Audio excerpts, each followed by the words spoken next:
Hello viewers, আজকে আবার চলে এসেছি টি টাইম স্টোরিতে একটা নতুন মিষ্টি প্রেমের গল্প নিয়ে। এই স্টোরিটা একটা ট্রু স্টোরি থেকে ইন্সপায়ার্ড। আমার একজন অত্যন্ত পরিচিত বান্ধবীর জীবনের ঘটনা।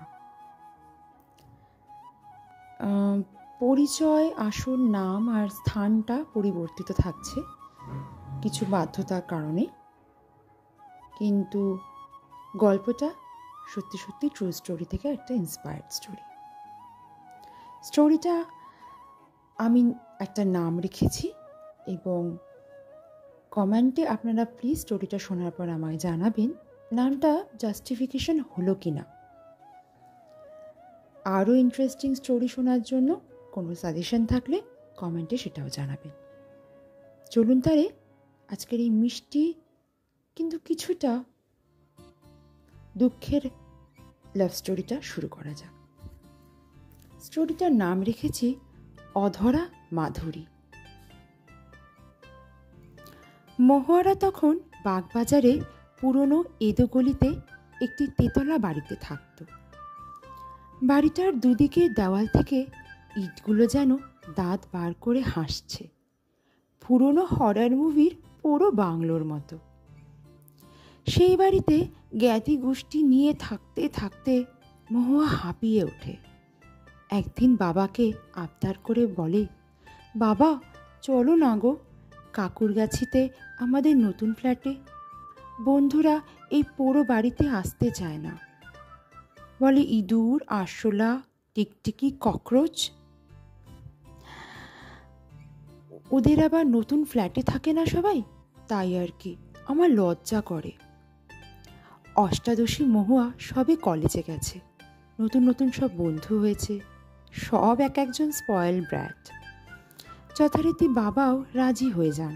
আফটার অল মহুয়া তার একমাত্র মেয়ে, এমনিতে বড় বাধ্যের ও শান্তশিষ্ট মেয়েটা। 2 মাসের মধ্যেই নতুন ফ্ল্যাটে তারা শিফট করে। মায়ের বেজায় মনমরা অবস্থা। এতদিন জ্ঞাতিগোষ্ঠীর সাথে ঝগড়া করে করে যে টাইম পাসটা হতো, নতুন জায়গায় এসে সবই বন্ধ। বোর দূর করার জন্য সেই টিভি সিরিয়াল। অবশ্য ধীরে ধীরে অ্যাপার্টমেন্টে সবার সাথে মহুয়া এবং ওর মায়ের ভালোই আলাপচারিতা জমে উঠেছে, স্পেশালি ওই বাংলা সিরিয়ালের সুবাদে। এবারে দোল উৎসব মহুয়াদের বেশ জমজমাটি হয়েছে। তবে মহুয়ার জীবনে এই বসন্তটা একটু আলাদা মাধুরী নিয়ে এলো। দোলের দিন সকালে হঠাৎ কলিং বেল বেজে উঠল। মহুয়া তখন সানস্ক্রিন মেখে দোল খেলতে যাওয়ার জন্য রেডি হচ্ছে। মা চেঁচিয়ে বলে উঠলেন, মো যা তো মা, দরজাটা খোল না রে। মহুয়া ছুটে গিয়ে দরজা খুলে দেখে সৌমদা এক থালা লাল আবির নিয়ে দাঁড়িয়ে আছে। সৌম দত্ত মহুয়াদের অ্যাপার্টমেন্টের নিচেই ফ্ল্যাটেই থাকে। পাড়ার ফেমাস বয়, বিদেশি কোম্পানিতে বিশাল পোস্টে আছে, বিলেত ফেরত, বড় বাড়ি, বড় গাড়ি, ইয়াং অ্যান্ড হ্যান্ডসাম। পাড়ার বেশিরভাগ মেয়েরাই নাকি ওর সাথে কথা বলতে উদ্গ্রীব হয়ে থাকে। তবে সৌমদা কাউকে খুব একটা পাত্তা দেয় না। মহুয়ার সাথে সেভাবে কখনো সৌমদার কথা হয়নি, তবে সৌমদার বোন পাপিয়ার সাথে খুব সখ্যতা হয়েছে তার। প্রতিদিন সন্ধেই একে অপরের ফ্ল্যাটে পালা করে এসে আড্ডা বসত তাদের। পাশের ফ্ল্যাটের কিছু কচিকাচাদের নিয়েও চলতো আড্ডা। মহুয়া তো সৌমদাকে দেখে অবাক। মাকে ডাকলো সে। মা বাবা আসায় সৌমদা তাদের পায়ে আবির দিয়ে প্রণাম করলো। মাও মিষ্টি খাওয়ালো। সৌমদা বেরিয়ে যাওয়ার সময় মহুয়াকে বাইরে ডেকে উঠো ভর্তি লাল আবির নিয়ে মহুয়ার সিঁথিতে লম্বা করে পরিয়ে দিয়ে ছুটে পালিয়ে গেল। মহুয়া তো অবাক। আয়নার সামনে সে যে কত কি আবোল তাবোল দাঁড়িয়ে ভাবতে লাগলো। এরপর অনেকগুলো দিন কেটে গেল। হঠাৎ একদিন কলেজ থেকে ফেরার পথে রাস্তায় সৌম্যদার গাড়ি দাঁড়িয়ে। মহুয়া ইগনোর করেই চলে যাচ্ছিল, কিন্তু সৌম্যদা তাকে ডেকে লিফট দিল। তারপর আরেকদিন পাপিয়া মহুয়াকে নিয়ে মুভি দেখতে গেল। সেখানেও টিকিট হাতে সৌম্যদা হাজির। মুভি হলের ভেতরে এক প্রকার জোর করেই সৌম্যদা মহুয়া আর পাপিয়ার মাঝখানে এসে বসল। Movie romantic scene. ঠিক সেই সময় সৌম্যদা মহুয়ার হাত চেপে ধরল। সেদিন থেকে মহুয়া জীবনের সব রঙিন স্বপ্ন সৌম্যদাকে ঘিরেই আঁকতে থাকল। কিছুদিন হোয়াটসঅ্যাপে রাতের বেলা চ্যাটিংও চলল, কিন্তু কদিন ধরে হঠাৎ সব বন্ধ হয়ে যায়। হোয়াটসঅ্যাপে রিপ্লাই আসে না। পাপিয়াও আর মহুয়াদের ফ্ল্যাটে খুব একটা আসে না। মহুয়া কিছুই বুঝতে পারে না এসব কি হচ্ছে। সামনেই মহুয়ার কলেজ ফাইনাল, তাই সেও অনেক কষ্ট করে নিজের এক্সাম প্রিপারেশনে মন দেয়। কিছুদিন পর এক্সাম শেষ। একদিন সন্ধেবেলা মহুয়া গানের রেওয়াজ করছিল, তখনই কলিং বেলটা বেজে উঠল। মহুয়া দরজা খুলে দেখে সৌম্যদার মা এসেছেন। মা বাবা বেরিয়ে এলেন। কাকিমা একটা সুন্দর অ্যান্ড এক্সপেন্সিভ বিয়ের কার্ড আর মিষ্টির প্যাকেট নিয়ে বাবা মাকে দিয়ে জানান, এই সামনের মাসেই ছেলের বিয়ে ঠিক করেছি। পাত্রীটি মস্ত কোম্পানিতে চাকুরিরতা। সৌম্যর বাবা আর সৌম্য নিজেই পছন্দ করেছে। কথাবার্তা অবশ্য অনেক মাস ধরেই চলছিল, এখন পাকা কথাটা সেরেই ফেললাম।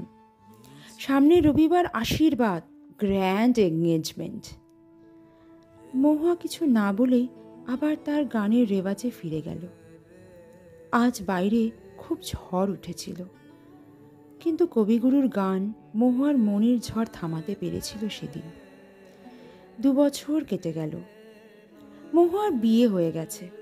মহুয়ার স্বামী একজন ছাপোষা মধ্যবিত্ত ছেলে, কিন্তু মহুয়াকে সে পাগলের মতো ভালোবাসে।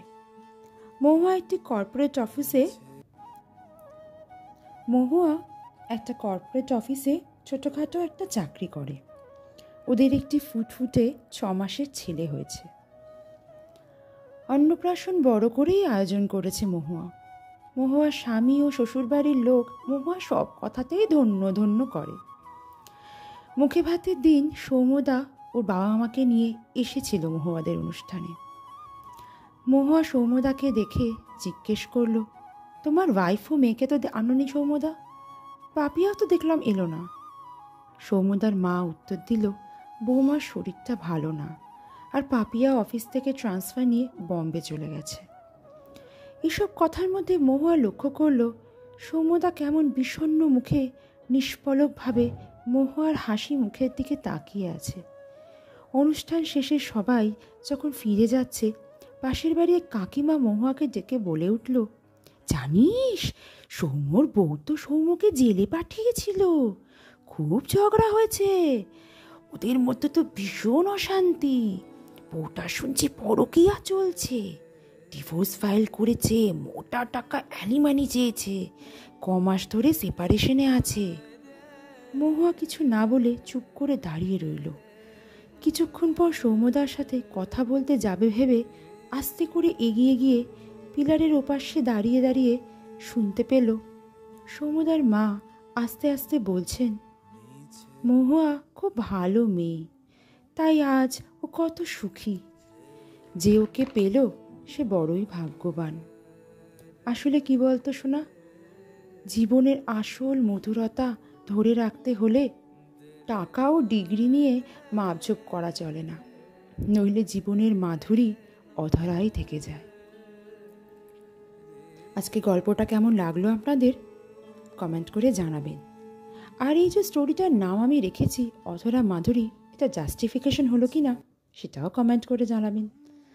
আর কি ধরনের স্টোরি শুনতে আপনারা ইন্টারেস্টেড, বা যদি কোনো গল্প আপনাদের কাছে ট্রু স্টোরি ইন্সপায়ার্ড থেকে থাকে সেটাও কমেন্ট করে জানাবেন। আজকের মতো তাহলে চলি, আবার একটা নতুন গল্প নিয়ে ফিরব। টাটা।